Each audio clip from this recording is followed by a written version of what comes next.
Në fokus të një denoncimi publik, janë vënë sërish procedurat e prokurimeve në Bashkinë Peqin, ku ngrihen pretendime për favorizime në tendera dhe përdorim të strukturave administrative në vendimarrje.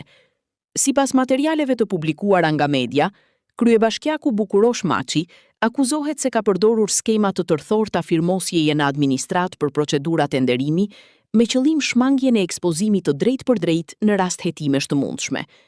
Në këto pretendime përmendet edhe zyrtarja e bashkisë, Ilda Sallufi, e cila thuhet se ka firmosur një tender me vlerë rreth 500.000 euro për shtrime rrugësh rurale, ku fituese është shpallur kompania Euro Teorema Peqin.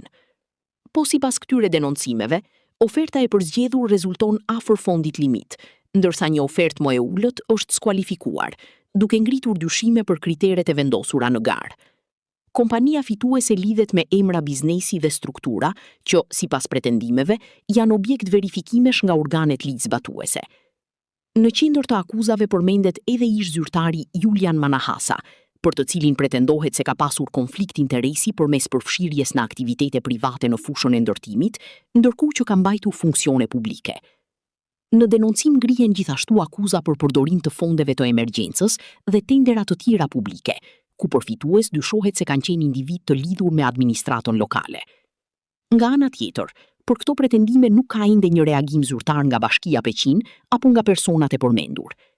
Rasti, sipas denoncimit, konsiderohet potencialisht objekt verifikimi nga struktura e posaçme kundër korrupsionit dhe krimit të organizuar SPAK, nëse hapet një procedurë hetimore. Autoritetet nuk kanë konfirmuar ende nisjen e një hetimi lidhur me këto pretendime.